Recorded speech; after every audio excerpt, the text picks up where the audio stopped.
Você acompanha agora o Jornal da Rede Alesp. Tudo sobre o Legislativo do Estado de São Paulo. Olá, 24 de maio de 2021, segunda-feira, eu sou Júlia Stanzioni e juntos a gente confere muito mais informações que o Jornal da Rede Alesp traz para você a partir de agora. Chegando então com muita informação por aqui, hoje a gente vai falar também sobre a Lei 14.151, que dispõe sobre o afastamento da empregada gestante das atividades de trabalho presencial durante a emergência de saúde pública, decorrente, claro, do novo coronavírus.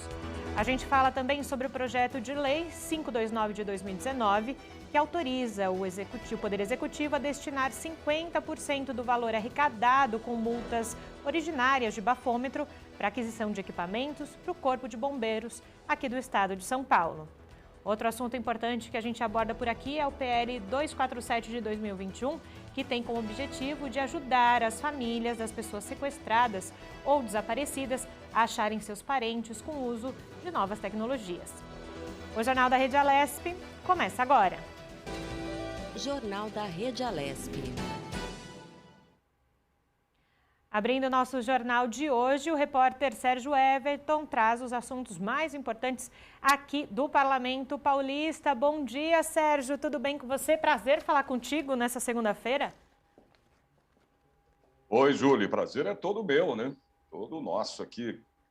Uma manhã maravilhosa. Bom dia a você, bom dia aos nossos telespectadores, aos nossos ouvintes da Rede Alesp, né? Como eu digo sempre, abro sempre aqui os meus comentários. Estou na frente da Paulista aqui, a minha janela está com um sol maravilhoso. Tempinho friozinho, né? Mas eu sempre digo aqui, o sol ameniza, né, Júlio? Um pouquinho, né? Esse friozinho. Não, tá gostoso, tá uma segunda-feira, né, maravilhosa. Tomara que a gente comece bem essa semana, né? E eu tenho certeza que isso vai acontecer. Está sempre melhorando, né, a situação nossa, a situação da população, não só do estado de São Paulo, como do Brasil inteiro, né? A gente vai caminhando aí com essa pandemia que a gente continua vivendo, mas eu sei que a gente sabe que isso vai passar, vai acabar, entendeu? A vacina está cada vez mais chegando, né, mais rápido. Eu tenho certeza que isso vai ser resolvido daqui a um tempo e a gente vai voltar à nossa vida normal. Claro que não igual como era antes, né? Não tem como, mas, né, a gente vai se adaptando aí. Pois e o que temos de bom hoje aí, de novidades, Sérgio? Olha, seguinte, a gente não teve, né, semana passada, nem na quinta-feira, nem na sexta-feira, o plenário que a gente tem tido aí, como você bem sabe, né, as sessões extraordinárias até, porque ainda continua em ambiente virtual, né, também não voltou ainda ao presencial, mas é bom a gente estar sempre de olho, né, em tudo que acontece quando não tem. Por exemplo, hoje, segunda-feira, também não vamos ter o plenário, mas teremos aí o tribuna virtual, né, como sempre, que é também, né, uma parte de debate dos deputados também, como se fosse o pequeno e o grande expediente, né, do plenário normal. O tribuna traz os deputados parlamentares, né, para falar sobre seus assuntos, né, de interesse aí da população do nosso estado aqui de São Paulo, né. Mas eu vou, já que não teve, né, na sexta-feira também o plenário, né, eu vou falar um pouco sobre um evento do ILP, né, Júlio, que aconteceu na sexta-feira, né, do Instituto do Legislativo Paulista, que abordou aí a nova lei de licitações, né, do plano plurianual, né? Isso é bom a gente estar conversando. O nosso Instituto do Legislativo Paulista está sempre aí, como você bem sabe, né, Júlio, realizando cursos, né? Isso é muito importante, principalmente nessa área, né, de parlamento, nessa área toda que, né, acontece aí na Assembleia Legislativa, a nossa Assembleia Legislativa, para falar de leis, né? São cursos aí que as pessoas, não só de dentro da Assembleia, podem fazer, como de fora também, né? Esse evento preparatório, né, isso é muito importante, é muito bom a gente saber que o ILP está sempre aí à frente, né, com esses cursos para as pessoas também de fora que fazem as suas inscrições, né? É muito importante aí para jurídico, né, advogados, enfim. O evento preparatório aí desse 4º Congresso Internacional de Contas Públicas, né, debateu nesta sexta-feira, agora passada, né, em ambiente virtual, o plano plurianual e também, viu, Júlia, a nova lei de licitações, né? O congresso organizado aí pela Fundação Instituto de Pesquisas Econômicas, com o apoio da Assembleia Legislativa, né, de São Paulo e do Instituto do Legislativo Paulista, vai ser realizado, olha só, em outubro deste ano, tá? em outubro. Primeiro foi o evento, vai ser esse evento preparatório, né, do 4º Congresso. Vai ser realizado em outubro deste ano. Esse evento foi aberto pelo presidente da Assembleia, que aconteceu na sexta-feira no ILP, o deputado Carlão Pignatari. Ele acabou enfatizando no momento a importância desse assunto no debate. Os cursos, por exemplo, oferecidos aí pelo ILP, como eu estava dizendo no começo, né, são de extrema importância. Foi o que disse o nosso presidente. O de hoje, da sexta-feira, né, tratou aí da questão atual, né, segundo o presidente, já que desde abril a lei de licitação ela teve mudanças, né? Então foi o que o presidente Carlão Pignatari explicou na sexta-feira no Instituto do Legislativo Paulista. O presidente da FIP também, né, o Carlos Antônio Luque, ele afirmou que é importante receber todo esse apoio da Assembleia Legislativa de São Paulo, né, e também, claro, né, com a presença do nosso presidente Carlão Pignatari. Esse é o presidente do Parlamento. Ele disse que a presença e o apoio do deputado Carlão Pignatari engrandece esse debate, né, engrandeceu ali o debate da sexta-feira, que foi fundamental para a compreensão desse serviço público para toda a sociedade, né? Que é muito complexo, né, Júlio, essa questão de licitação, né? Essas licitações, então tem que estar sempre ali, e há mudanças, né, o tempo inteiro, né? Essas licitações, existem mudanças de regras, enfim. Então é muito importante o Instituto do Legislativo realizar, né, esse debate, né, esse Congresso Internacional dessas Contas Públicas.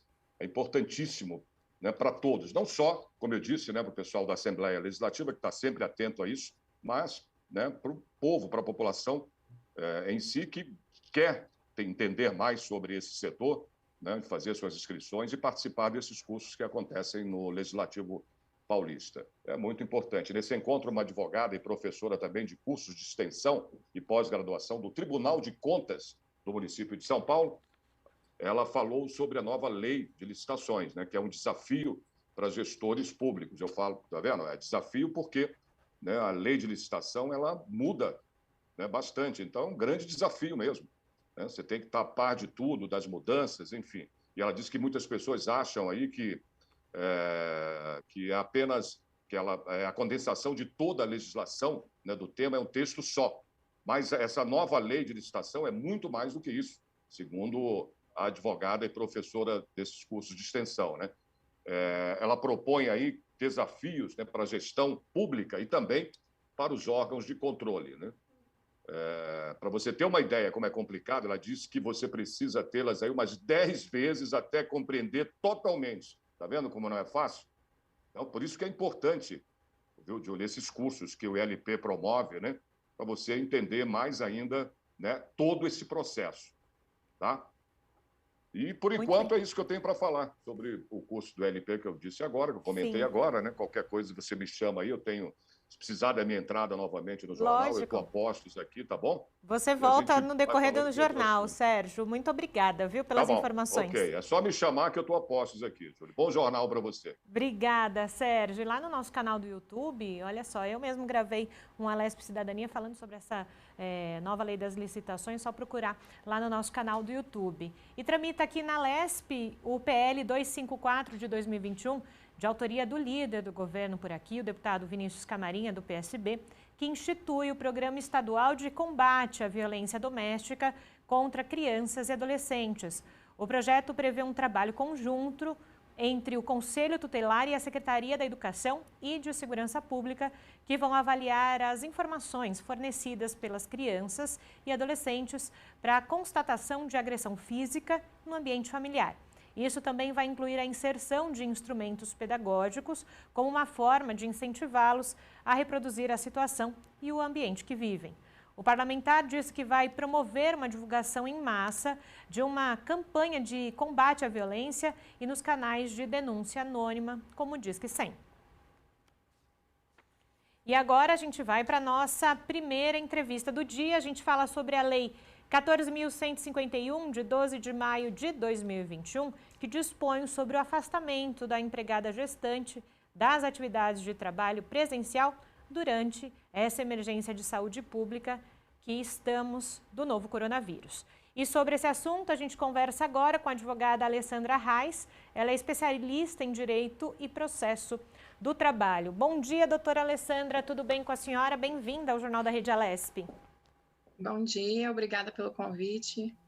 Doutora, falando então da lei, quando que ela começou, né, então, a valer e o quanto ela muda essa relação de trabalho das gestantes? Sim, ela entrou em vigor na data da publicação, que foi no dia 13 de maio, agora, e então já tem aplicabilidade imediata, já começa a valer desde o dia 13. É uma norma que vem com grande impacto para a empregada e para o empregador, mas que visa preservar a saúde da gestante e do nascituro nesse momento de pandemia, considerando que as gestantes estão consideradas como grupo de risco, especialmente depois da chegada dessas novas variantes no país. E, doutora, nós estamos falando justamente das grávidas, não é? Todas elas estão inclusas nessa lei ou há alguns poréns para essas grávidas? Então, há um grande debate a respeito dessa questão, porque, pela uma análise da finalidade da norma, ela seria aplicada a todas as trabalhadoras, já que visa proteger tanto a saúde do nascituro quanto a da mãe, a vida e a saúde.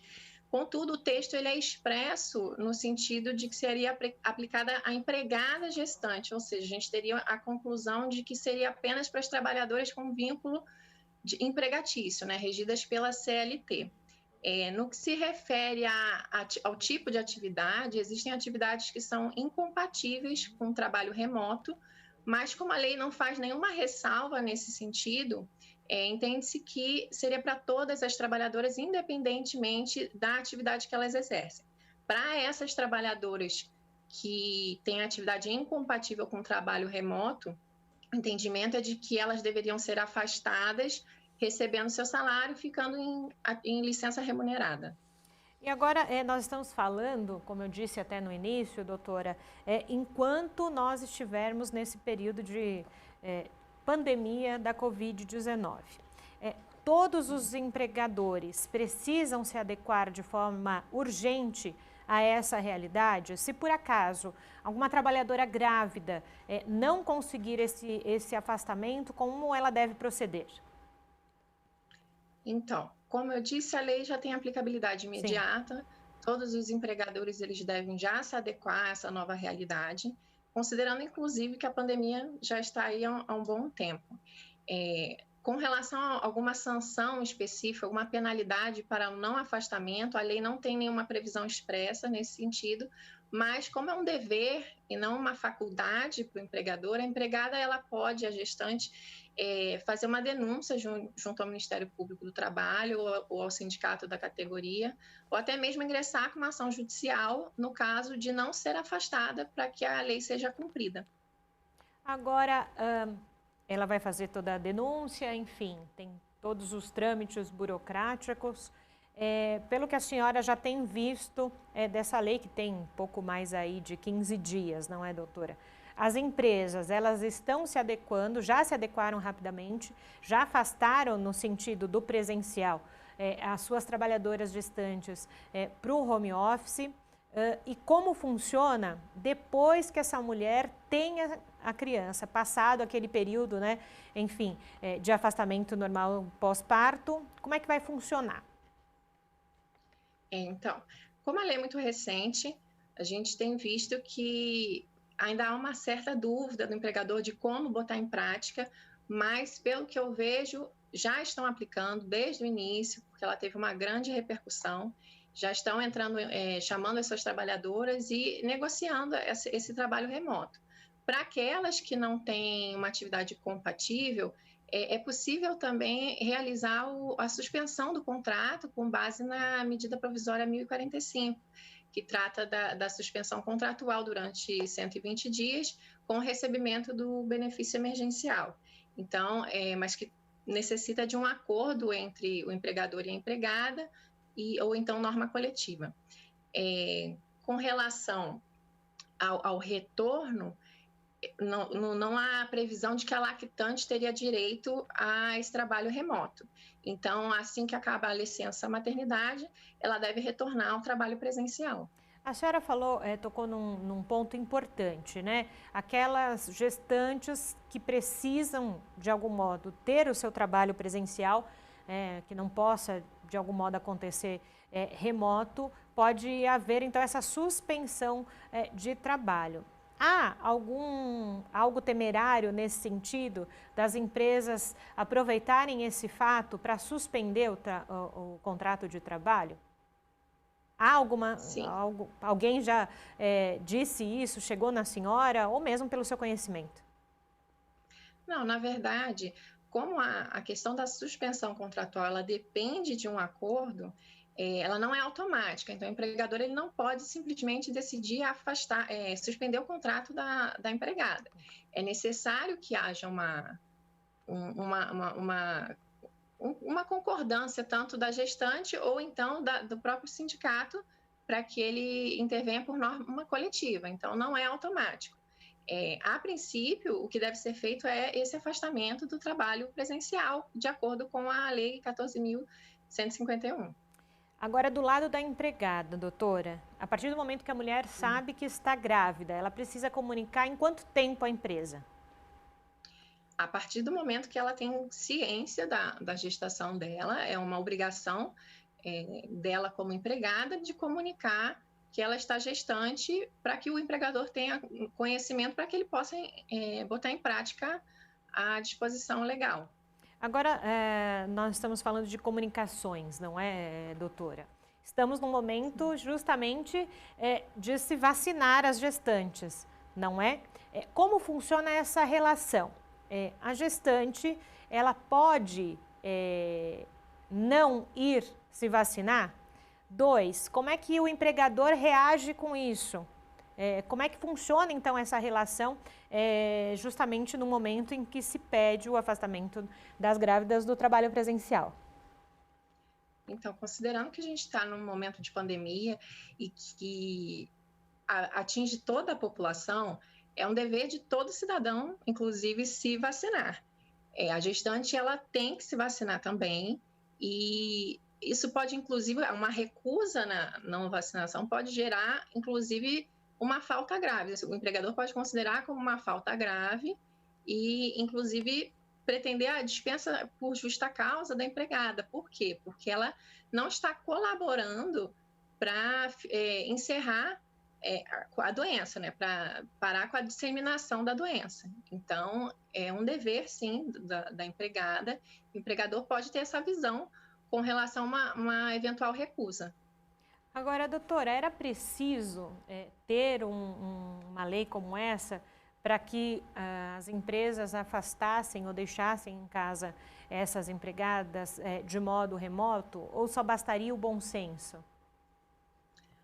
Pelo bom senso, todas já deveriam estar em casa, justamente por ser um grupo mais frágil, que está muito exposto, com um risco muito maior de internação e de vir a óbito. Mas, normalmente, a gente não consegue que essa aplicação venha dessa forma. Então, foi necessária a edição da lei para que todas as gestantes sejam afastadas. Agora, eu acho que talvez seja importante a gente voltar nesse assunto do relação com suspensão de trabalho, nesse momento, se por acaso essa empregada não consegue fazer o seu trabalho de modo remoto. Como é que funciona? A senhora disse que tem que haver um acordo, né? Para quem não entende muito esse mundo das leis, como é que funciona? Se há um trabalho que precisa ser presencial, a empregada conversa com quem, espera quanto tempo para o seu afastamento, logo de imediato ela precisa já começar a receber esse auxílio emergencial, até porque ela vai ficar sem o salário. Sim, no caso, como eu disse, é necessário um acordo entre as partes, um contrato individual ou mesmo uma negociação com o sindicato. Antes disso, de haver esse acordo, ela não pode ser afastada, não pode ter o contrato suspenso e ficar sem receber. Então, até o momento da suspensão, ela fica recebendo o salário dela. Diante da existência da norma, dessa nova lei, até a suspensão do contrato, ela deve ser afastada. Então, nesse período, ela tem que estar afastada do trabalho presencial e recebendo a remuneração dela. E, doutora, pode acontecer, doutora Alessandra, por exemplo, essa empregada gestante faz um trabalho que não dá para fazer em home office, tem de ser presencial. Mas nessa conversa com a empresa, eles chegam a um denominador comum e colocam ela com uma outra atribuição que possa ser feita de casa e não tenha suspensão de trabalho. Dá para fazer isso? Esse acordo precisa ser firmado? Como é que funciona, então, essa, talvez, realocação dessa empregada para um outro setor? Não sei se pode ser assim. Sim, sim. Eu já vi um caso, inclusive, específico dessa situação, de uma médica, inclusive, que é cirurgiã e foi afastada para atuar como clínica. Ela tem a competência para aquela atribuição e foi afastada para poder realizar aquele trabalho de forma telepresencial, que ela pode fazer uma triagem.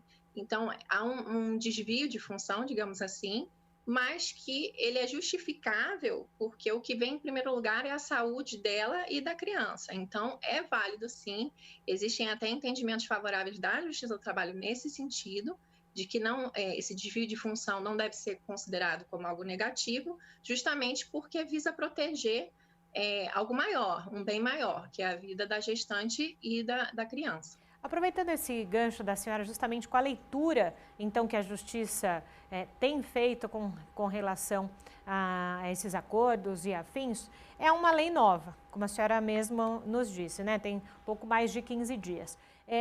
Pela sua percepção e conhecimento, qual tem sido, então, a leitura da Justiça?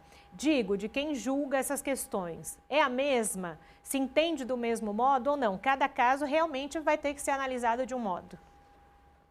Sim, normalmente cada caso é avaliado de um modo, só que com relação especificamente a essa lei, a gente ainda não tem casos consideráveis, porque ela é muito recente, justamente que ela é muito recente. Então, tanto a questão da abrangência da lei, a quem ela se aplica, como é que vai ser feito o pagamento, o trabalho, isso ainda não tem uma definição nem pela parte dos profissionais do direito, que ainda estão debatendo bastante a questão, nem pela justiça, ainda não há nada definido nesse sentido. Uma outra questão também que é essencial para quem nos assiste nesse momento, é importante até como prestação de serviço. Doutora Alessandra, e se a gestante não quiser deixar as suas funções presenciais? Ela pode, ela assume o risco, ela tem que assinar algum contrato, algo dizendo que o empregador deu o afastamento para ela, mas ela não quer. Como é que funciona nessa questão? Sim. O que acontece? Como na relação de trabalho, o empregador ele sempre tem aquela posição mais forte na relação, normalmente a gente entende que o empregado ele se submete àquilo que o empregador quer. Então, no caso de uma gestante assinar um termo dizendo que ela não quer, a justiça pode concluir, por exemplo, que ela foi forçada a assinar esse documento. Mas ainda assim que ela queira, a gente tem que colocar aqui que o interesse primário é da criança e não só dela. Então, como vai além do interesse próprio da gestante, e considerando que a lei fala no dever de afastamento, não é uma faculdade nem para o empregador, nem para a gestante. Então, se conclui a princípio de que ela também não teria a opção de se manter no trabalho presencial, já que é um interesse muito maior do que só da própria gestante. Perfeito, então, doutora Alessandra, muito obrigada, viu, pela sua contribuição, um assunto de interesse público e uma prestação de serviço aqui no Jornal da Rede Alesp. Um bom dia para a senhora. Bom dia, muito obrigada. A Comissão de Fiscalização e Controle elegeu o presidente e o vice-presidente. O objetivo é dinamizar ainda mais os trabalhos. No primeiro biênio da última legislatura, 2019-2020, o colegiado foi responsável pela análise de 58 pareceres em 12 encontros. Na reunião especial realizada em ambiente online, os parlamentares integrantes do grupo de trabalho reelegeram o deputado Rodrigo Moraes, do DEM, para o cargo de presidente. O parlamentar agradeceu a oportunidade de conduzir novamente a comissão. Obrigado a todos os nossos queridos membros aqui da Comissão de Fiscalização e Controle. É uma honra a gente poder aí continuar nos próximos 2 anos presidindo essa importante comissão da Casa. Podem contar comigo para o que precisarem. Estou à disposição e agradeço mais uma vez a confiança. Para a vice-presidência, foi reeleito o deputado agente federal Danilo Balas, do PSL. Primeiramente, quero agradecer a confiança dos senhores pelos 2 anos que estivemos juntos aí na vice-presidência, deputado Rodrigo Moraes, agradecer a indicação do nosso irmão, delegado Olim, nosso parceiro de polícia e também de Assembleia Legislativa, e a todos os deputados que confiaram no nosso trabalho e confiarão nos próximos 2 anos. Obrigado, Deus abençoe a todos. O grupo de trabalho da Assembleia Legislativa de São Paulo tem como foco fiscalizar os atos da administração, direta ou indireta do Estado e das empresas concessionárias de serviços públicos, além de verificar a regularidade, eficiência e eficácia das entidades públicas no cumprimento de seus objetivos e analisar as contas do governador. O Brasil registrou 894 mortes por Covid-19 nas últimas 24 horas, totalizando ontem, domingo, 449.185 óbitos desde o início da pandemia.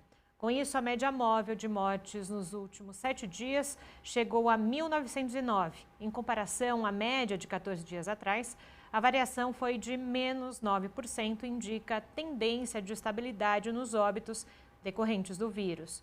Os números estão no novo levantamento do consórcio de veículos de imprensa sobre a situação da pandemia de coronavírus aqui no Brasil, consolidados às 8 horas desse domingo. O balanço é feito a partir de dados das secretarias estaduais de saúde. É o 13º dia em que o Brasil tem média móvel de mortes abaixo de 2.000. De março até o dia 10 de maio, foram 55 dias seguidos com essa média acima da marca de 2.000. No pior momento desse período, a média chegou ao recorde de 3.125 mortes no dia 12 de abril. As vacinas da Pfizer, BioNTech e da AstraZeneca, Oxford, são altamente efetivas contra uma das variantes indianas do coronavírus, diz um estudo da Agência de Saúde Pública da Inglaterra, divulgado na noite do último sábado, dia 22. O artigo ainda não passou por revisão de outros cientistas e nem foi publicado em uma revista científica. A pesquisa, feita entre 5 de abril e 16 de maio, mediu quanto cada vacina conseguiu reduzir casos sintomáticos de Covid-19 causados pela variante britânica, a B1.1.7, e por uma das variantes indianas, a B1.617.2, e uma sublinhagem da B1.617. Os números constatados são as de efetividade, ou seja, o impacto real da vacina na população. A efetividade mede o quanto a vacina consegue reduzir os casos de uma doença na vida real. A Prefeitura de São Paulo começa a pagar hoje, segunda-feira, a terceira parcela do Renda Básica Emergencial. Os valores vão de R$ 100 a R$ 200 mensais por pessoa. O Renda Básica Emergencial prevê o repasse a pessoas de baixa renda na capital paulista, cadastrada em programas sociais como Bolsa Família e famílias de trabalhadores ambulantes que possuam termo de permissão de uso, o TPU, ou que façam parte do sistema Tolegal da Prefeitura. O pagamento é feito de acordo com o final do número de identificação social, o NIS. O benefício será gerado automaticamente para as famílias que atendam aos critérios do programa. Não é necessário ir até os Centros de Referências de Assistência Social, o CRAS, postos do Descomplica SP ou agências da Caixa para realizar o cadastro ou então solicitar a abertura da conta. Os canais de atendimento ao cidadão para dúvidas sobre o benefício são o site da Secretaria Municipal de Assistência e Desenvolvimento Social no www.prefeitura.sp.gov.br/cidade/secretarias/assistência, aquele tracinho embaixo, social, e no central, no número 156. A Polícia Civil interrompeu no final da noite de sábado, no dia 22, uma festa clandestina com 117 pessoas aglomeradas numa casa noturna na freguesia do Ó, na zona norte aqui da capital paulista. De acordo com a investigação, 54 delas não usavam máscara de proteção. A proprietária do local, o organizador do evento e o DJ responsável pela música no bar foram levados à 2ª Delegacia de Polícia da Divisão de Investigações sobre Infrações contra a Saúde Pública, onde acabaram autuados em flagrante por terem cometido crime contra a saúde pública. De acordo com o boletim de ocorrência do caso, a casa noturna infringiu medida sanitária preventiva que proíbe aglomerações de pessoas e determina o uso obrigatório de máscaras para evitar o risco de contaminação do novo coronavírus. Depois do registro policial, as pessoas foram liberadas. Por causa da pandemia do coronavírus, a polícia tem feito blitzes em estabelecimentos que descumprem a lei do distanciamento social. A Vigilância Sanitária, o PROCON, órgão de proteção ao consumidor, também participam das operações. Vamos agora falar sobre o projeto de lei 529 de 2019, que autoriza o Poder Executivo a destinar 50% do valor arrecadado com multas originárias do bafômetro para obras e aquisição de equipamentos, veículos e ativos para o Corpo de Bombeiro aqui do estado de São Paulo. E a gente conversa agora com o deputado Coronel Nishikawa, do PSL. Bom dia, deputado. Bem-vindo novamente ao Jornal da Rede Alesp. Tudo bem com o senhor? Bom dia aos telespectadores da Rede Alesp. É sempre um prazer estar com vocês, esclarecendo algumas coisas que nós colocamos aí como projeto de lei. É isso mesmo, deputado. O prazer é nosso tê-lo aqui sempre no Jornal da Rede Alesp. E então, começando a explicar o PL 529 de 2019, como eu disse, não é? Essas multas arrecadadas originárias do bafômetro vão para melhorias no Corpo de Bombeiro. É isso? O senhor pode explicar melhor? Bom, em princípio a nossa ideia era suprir a necessidade do Corpo de Bombeiros, porque o STF, através do seu ministro Ricardo Lewandowski, ele considerou inconstitucional a cobrança da taxa municipal de prevenção e combate a incêndio no IPTU. Com isso, o bombeiro perdeu muito, mas muito em termos financeiros para investimento, para a sua alimentação, principalmente para poder manter o Corpo de Bombeiros em ação durante as necessidades de cada município, né? O pessoal se esquece que o Corpo de Bombeiros serve municípios. Então, foi uma medida, eu acho que meio draconiana, que prejudica fundamentalmente as ações do bombeiro. E o interessante, deputado, até para quem está em casa e possa se atentar, falando de estatísticas, mais de 60% dos casos de acidentes de trânsito têm relação com a presença de uso de álcool e justamente são essas multas pelo bafômetro que serão revertidas. Gostaria que o senhor falasse sobre essa questão. Acaba tendo uma ligação, não é? Total. Até na justificativa do PL do senhor é sobre isso. Na verdade, não se esquecer que quando há acidentes com a ingestão de bebida alcoólica, quem vai socorrer, na maioria das vezes, ou todas as vezes, são os profissionais do Corpo de Bombeiros. Então, nada mais justo que seja destinado uma grande parte, ou seja, 50% do valor arrecadado por multas do bafômetro seja destinado ao Corpo de Bombeiros para que possa exercer a sua atividade. E, deputado, quais seriam, então, essas questões que precisam ser, por exemplo, compradas com esse dinheiro? São aquisições de equipamentos, são veículos, para manutenção desses veículos? Essa destinação dessa verba vai para quais itens, por favor?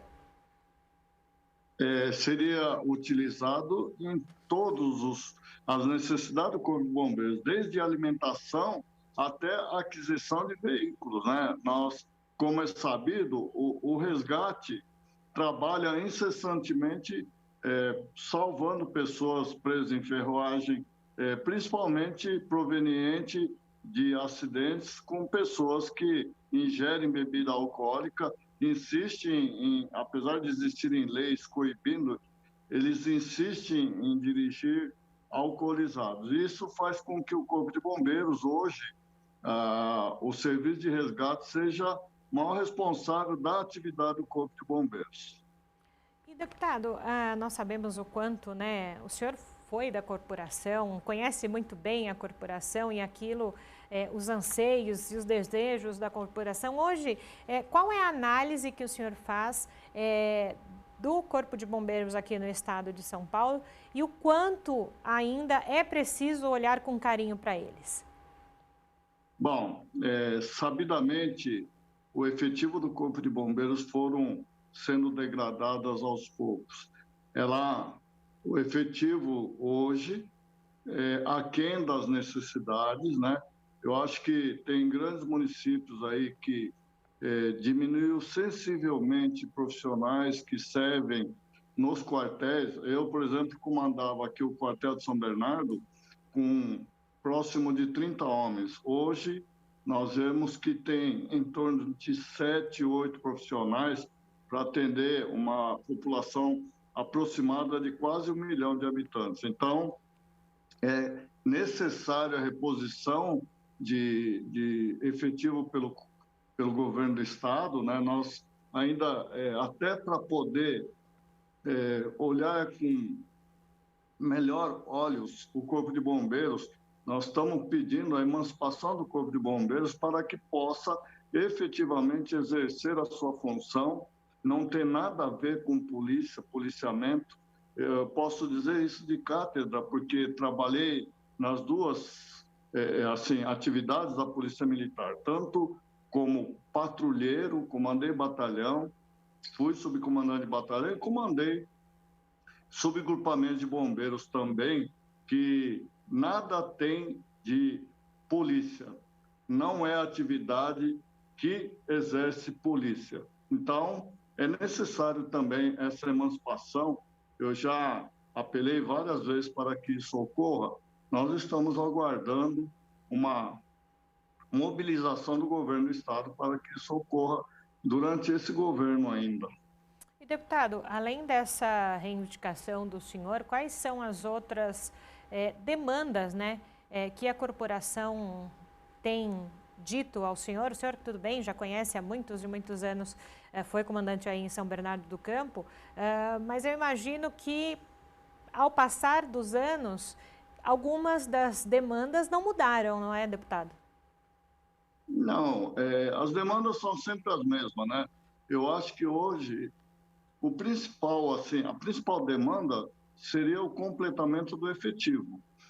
A população vem crescendo e nosso efetivo cada vez vem diminuindo. Isso, se com o tempo não for reparado, haverá um grande prejuízo à sociedade, né? Eu acho que isso é uma questão governamental. O governo tem que olhar com melhores condições para que o Corpo de Bombeiros efetivamente tenha um efetivo maior, profissionais gabaritados, profissionais que atendam um município, por exemplo, como São Bernardo, que tem quase 1 milhão de habitantes, 8, 10 ou 12 profissionais atendendo uma população desse porte é insuficiente. Todo mundo sabe disso. E eu acho que é importante que o governo saiba que a atividade de prevenção e combate a incêndio está prevista na Constituição e é dever do Estado.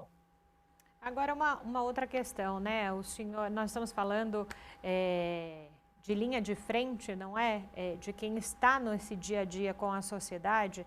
E nesse momento de pandemia, o Corpo de Bombeiro não se eximiu em nenhum momento dessa ajuda de linha de frente, né? Gostaria que a senhora analisasse esse momento do Corpo de Bombeiros nesse combate à pandemia e essa questão de vacinação para eles. Bom, desde o início nós solicitamos ao governo do estado que profissionais, tanto do Corpo de Bombeiros como forças policiais, fossem vacinados anteriormente, né? Hoje já a maioria da tropa está vacinada, entretanto, demorou-se muito, porque eles estão na rua, eles estão atendendo pessoas que eventualmente sejam ou tenham que ser transportadas principalmente o pessoal do Corpo de Bombeiros, e aqueles que atendem acidentes ou qualquer ocorrência na rua, está sujeito a ter contato com pessoas contaminadas. Então, era o nosso pedido, isso já foi atendido, os profissionais da segurança pública já estão vacinados com a segunda dose, pelo que eu tenho conhecimento. Então, nesse aspecto, eu acho que foi resolvido e gradativamente está diminuindo profissionais da segurança pública que foram infectados e também internados, né? Eu acho que foi uma medida em que era necessário, principalmente atendendo a população na linha de frente.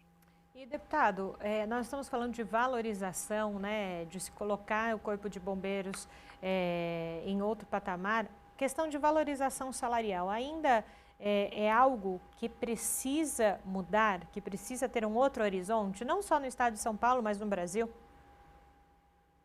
Eu acho que no mundo inteiro a valorização é bem efetiva. Aqui no Brasil, nós, infelizmente, né, eu acho que principalmente a Polícia Militar do Estado de São Paulo, do qual o bombeiro é subordinado, nós temos um dos piores salários do país. Apesar de ser um estado que mais arrecada na nossa nação, no nosso país, o estado de São Paulo está entre os últimos em termos de valores salariais. Para toda a área de segurança pública está dessa forma. Isso é necessário corrigir. Isso tinha sido prometido na campanha do nosso governador João Dória, mas até agora não houve essa correção. E a grita que existe é essa remuneração de acordo com a necessidade que nós temos. Eu acho que é impossível um profissional da segurança pública de qualquer natureza morar em favela, próximo de favela. É sabido também que esses profissionais não podem nem colocar para secar suas roupas, suas fardas, porque é alvo da marginalidade. Então, nós temos que valorizar, principalmente em questão de moradia também. Agora, nós estamos falando em valorização, deputado, e eu sei que o senhor sempre gosta de falar essa valorização da pessoa que entra na corporação e vai no seu dia a dia cuidar dos outros e colocar também a sua vida em risco, né? Essa valorização. Aí em São Bernardo do Campo, a gente tem um dos batalhões ali na Avenida Kennedy, né? Que antes da pandemia, muito se fazia perto do Natal, aquele passeio com a criançada, né? No carro de bombeiros, que é algo para a criançada, gosta muito. Mas é também um jeito de valorizar a corporação, né? De mostrar para essas crianças o quanto é essencial o trabalho deles, né? Não só a parte legal de andar no carro de bombeiros, mas também entender, né, da função deles. Nós temos, o Corpo de Bombeiros tem programas voltados principalmente para as crianças, né, de idade escolar, para que se interessem principalmente em prevenção. Eu tinha até sugerido uma época para que primeiros socorros, o primeiro combate ao incêndio, o procedimento da criança, né, do estudante, fosse colocado como matéria obrigatória nas escolas. Entretanto, não prosperou. Espero que um dia nós consigamos colocar como matéria obrigatória primeiros socorros, combate a incêndio no princípio do início mesmo do incêndio, porque nós já soubemos de casos que crianças que tiveram algumas noções de primeiro socorro chegou a salvar pessoas da família. Isso é importante, é relevante. E também é essa questão da valorização, não é, deputado? Também nesse início de ano legislativo, né? Eu gostaria que o senhor fizesse uma análise, saindo um pouquinho dessa questão do Corpo de Bombeiros, mas fazendo uma análise de como a casa tem andado nesse início de 2021, com as suas proposituras, com o plenário e afins. Como é que o senhor analisa esse início de ano que se mostrou também difícil, tanto quanto o ano passado, por causa da pandemia. A pandemia atrapalhou efetivamente as ações, as nossas propostas. É muito difícil nós ficarmos em casa votando online. É muito melhor você poder conversar, trocar ideia, para poder explicar muitos projetos de lei. Isso existe a grande dificuldade de nós estarmos em casa.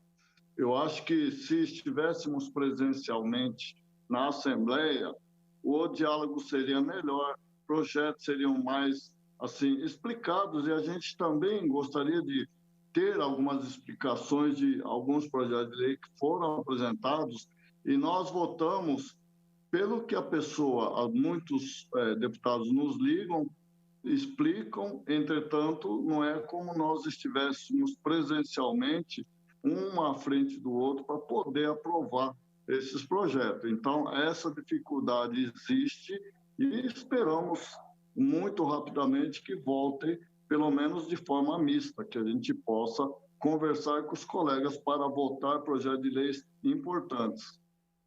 O senhor destacou um ponto dessas conversas, né, entre vocês, entre os parlamentares, para aprovação dos projetos e até para entendimento melhor de muitos projetos. Para quem está em casa, deputado, e talvez não entenda, o senhor falou, né, estando de modo presencial, se consegue ter essa interlocução mais aprimorada. É isso que o senhor quer dizer?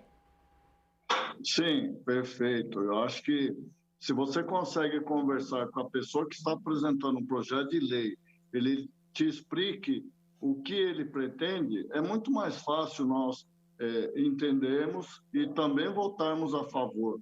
Existem projetos que você precisa ouvir a pessoa explicando para que tenhamos um entendimento melhor e que possamos ajudar com esses projetos que os deputados, os nossos colegas deputados apresentam aí no dia a dia na Assembleia. Eu acho que é primordial essa explicação pessoal. Eu acho que isso faz com que nós tenhamos um discernimento melhor dos projetos de lei apresentados aí na Assembleia.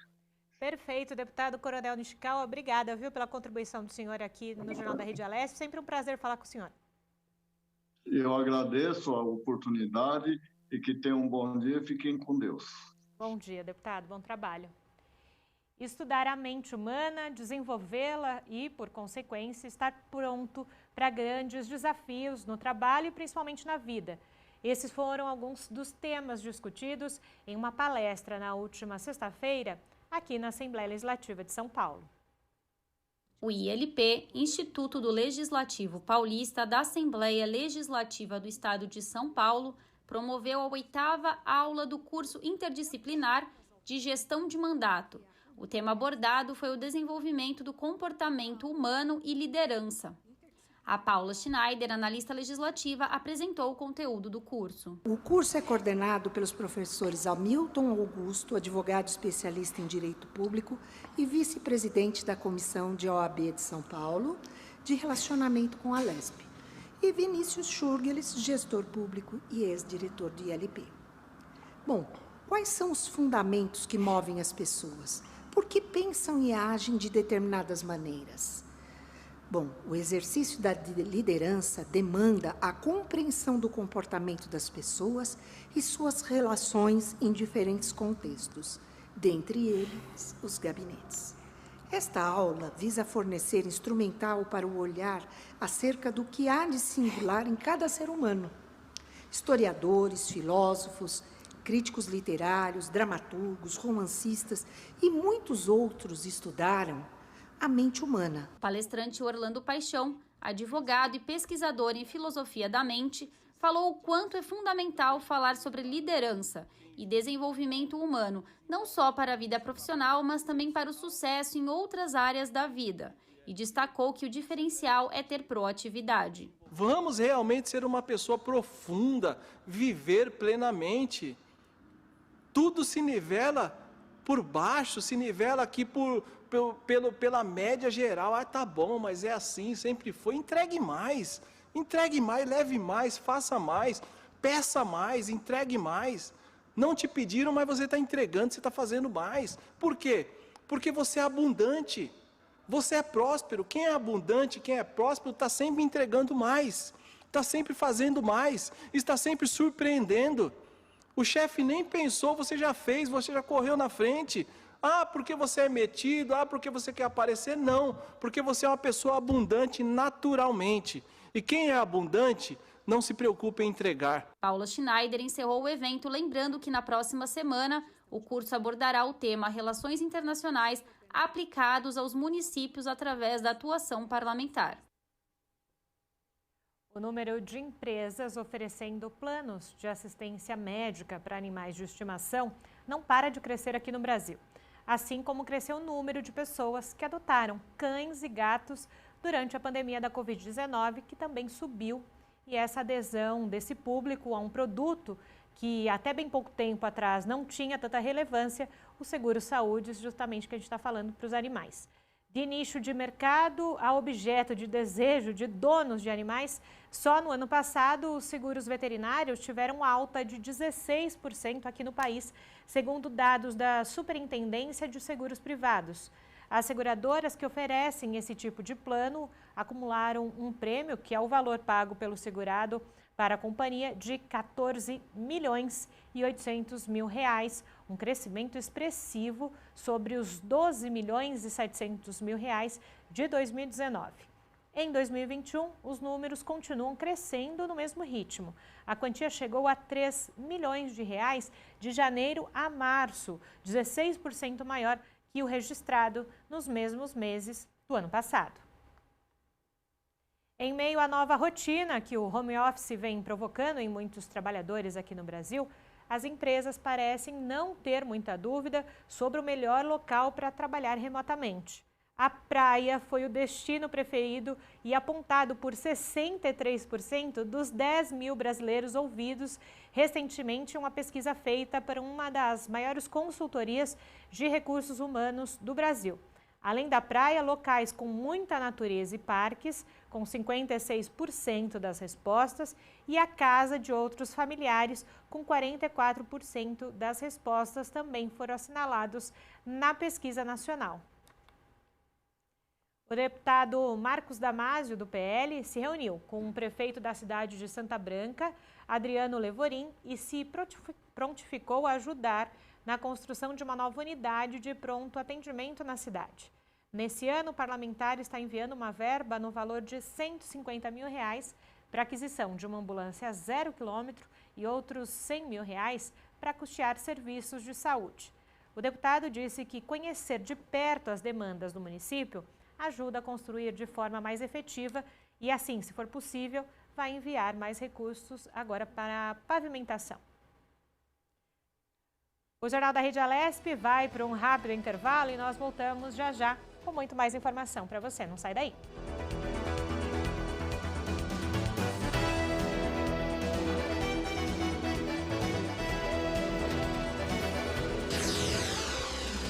Você acompanha